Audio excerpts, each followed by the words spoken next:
today's question about image wandering, we would head into the bowels of PS Audio. So this is one of our back rooms, and this ping pong table.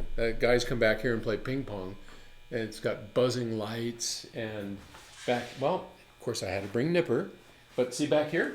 Check this out. That is my Tesla coil.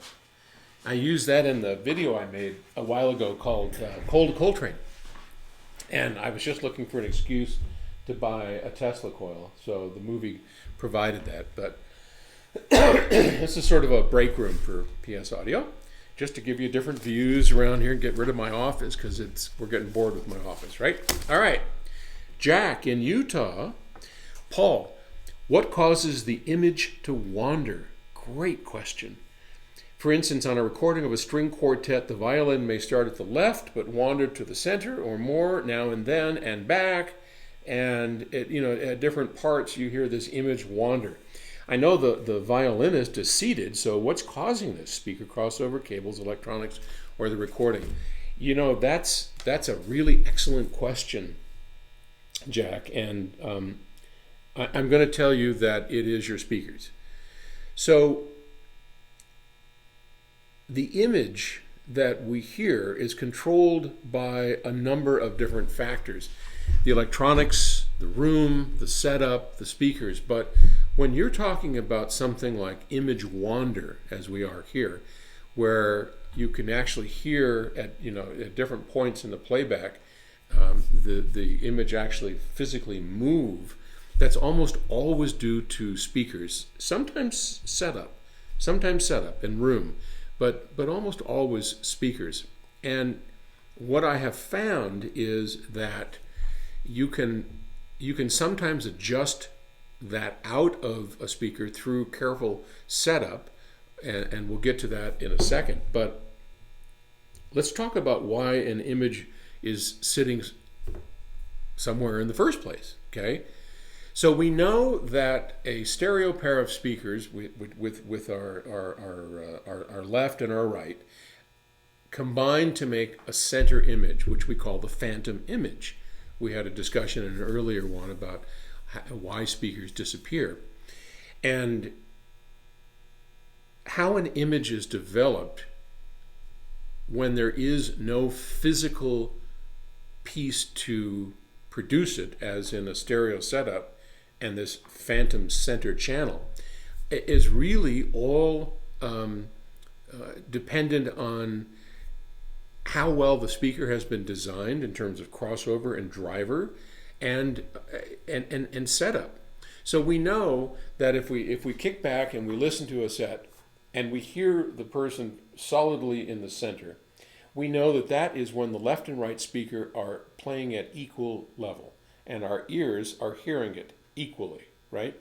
Now, as the image shifts over here, you're hearing a little bit more here and a little bit less here. And that, in its simplest form, is going to give you that left and right dimension. Now, when we record at a distance, as opposed to having a microphone straight up here, we start to achieve depth.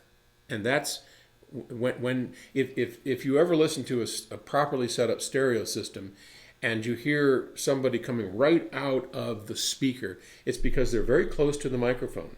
And we have to remember that speakers are just the reverse of microphones.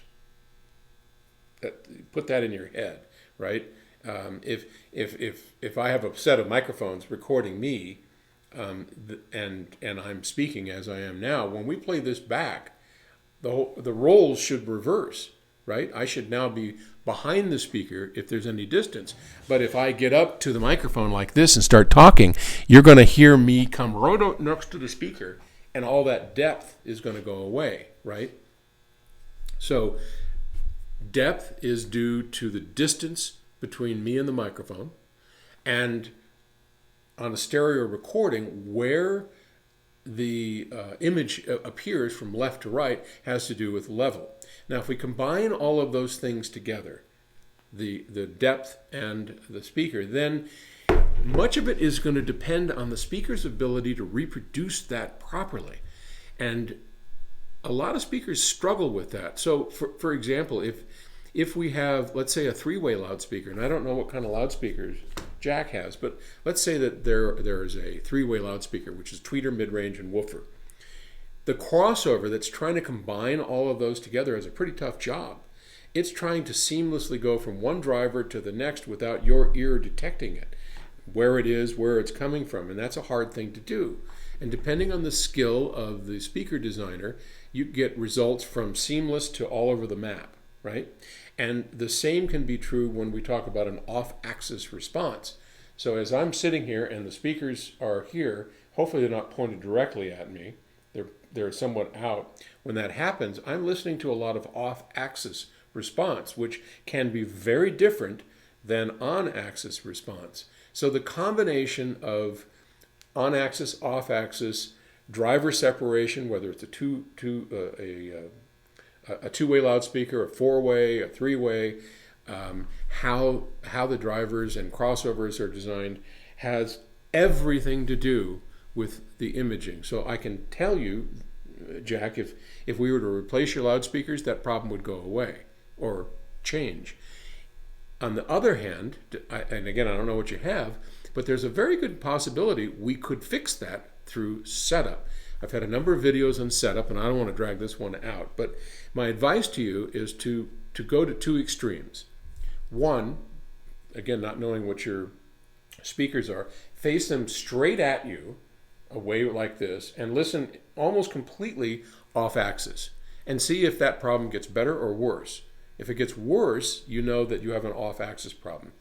Now, do the opposite. Point them in like far apart, wide, as like a set of headphones, and point them right at your ears where you're mostly listening on axis. See if the problem gets better or worse. And you'll find some combination of all of that that should help solve your problem. Hope that helps. Thanks for watching. Bye. Hey, where's that ping pong paddle? See ya.